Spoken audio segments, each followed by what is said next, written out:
চিংড়ি মাছ দিয়ে পাতুরি এত যে টেস্ট হয়, সেটা ছোট হোক বা বড় হোক, একবার যদি করে খান এর টেস্ট কিন্তু আপনার মুখে লেগে থাকবে। চলুন তাহলে দেখা যাক। সুপ্রিয় দর্শক, আসসালামু আলাইকুম, সবাইকে ওয়েলকাম। এখানে হাফ কাপ পেঁয়াজ নিয়েছি, দিয়ে দিলাম হাফ চা চামচ রসুন বাটা, আর সামান্য একটু আদা বাটা দিয়েছি, 1 চা চামচ হলুদের গুঁড়া, হাফ চা চামচ শুকনো মরিচের গুঁড়া, আর 1 চা চামচ জিরার গুঁড়া। আর এখানে দেখেন হাফ কাপের মতো সরিষা বাটা দিয়েছি। আর এই সরিষা বাটার সঙ্গে আমি পেঁয়াজ, কাঁচামরিচ এবং লবণ দিয়ে সরিষাটা বেটে নিয়েছি। এখানে 2 টেবিল চামচ পরিমাণ সরিষার তেল দিয়েছি এবং 1 চা চামচ লবণ দিয়ে ভালো করে হাত দিয়ে ম্যারিনেট করে নিয়ে মশলাটাকে দিয়ে দিলাম চিংড়ি মাছ। আমি এখানে বড় সাইজের চিংড়ি নিয়েছি। আপনারা এখানে দেশি যে ছোট চিংড়িটা আছে না, ওইটা দিয়েও এটা করতে পারেন। দেশি চিংড়ি অনেকগুলো নিয়ে একসাথে এভাবে মাখিয়ে পাতুরিটা করবেন। আর বড় চিংড়ি হলে এভাবে করে, মিডিয়াম চিংড়ি মানে যে কোনো ধরনের চিংড়ি দিয়ে করা যাবে। বেশ কয়েকটা লাউ পাতা আগে থেকে বেছে ধুয়ে পরিষ্কার করে শুকনো করে রেখেছি। লাউ পাতার ভিতরে চিংড়ি মাছ দিয়ে দিলাম, আর দিয়ে দিলাম একটা কাঁচামরিচ, একটু সরিষার তেল। আমি যেভাবে করলাম ঠিক এইভাবে করে করবেন এবং এইভাবে করে প্যাকেটটা করে নিলাম। এটা কিন্তু সুতা দিয়েও বাঁধার দরকার নাই। একইভাবে সবগুলো পাতুরি একে একে করে নিয়েছি এবং একটা প্যানে বসিয়ে দিলাম। আর এটা খুবই সহজ।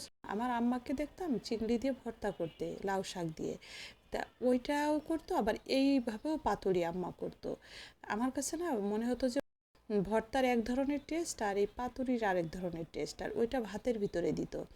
তা আমার কাছে ভাতের ভিতরের চেয়ে এইটা আমার প্রসেসটা ভালো লাগে সবসময়, যার কারণে আমি এইভাবেই করি। আর এইটা কিন্তু খেতেও অনেক মজা হয়, আর করাটা অনেক সহজ, তাই না?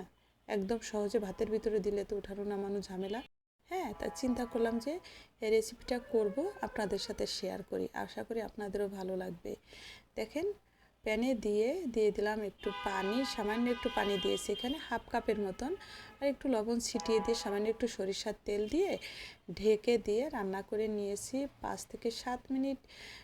একটু তুলে দেখলাম, যখন কিছুটা পানি গায়ে গায়ে, ঢাকনাটা তুলে একটু উল্টিয়ে পাল্টিয়ে দিলাম এবং পরবর্তীতে ফিরে ঢেকে আবারও রান্না করে নিলাম একদম টানা 5 মিনিট। 5 মিনিট পর ঢাকনাটা তুলে নিয়েছি, সম্পূর্ণ পানি শুকিয়ে গেছে। দেখেন এই অবস্থায় একদম মানে তেল ছেড়ে দিয়েছে। নামিয়ে নিয়ে সাথে সাথে গরম ভাতের সাথে নিয়ে নিলাম।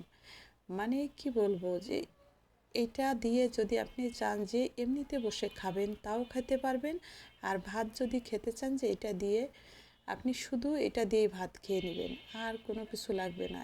এত মুখরোচক এবং এত টেস্টি একটা খাবার। অবশ্যই ট্রাই করবেন, যার জন্য শেয়ার করে রেখে দিবেন আপনার টাইমলাইনে। এবং যারা নতুন আছেন পেজটা ফলো করে সাথে থাকবেন আরও নতুন নতুন রেসিপি পেতে। আর একটা লাইক দিতে কিন্তু ভুলবেন না। কেমন হলো কমেন্টস করে জানায়েন। সব ভালো থাকবেন, সাথে থাকবেন। সবাইকে অসংখ্য ধন্যবাদ সাথে থেকে দেখার জন্য। আল্লাহ হাফেজ।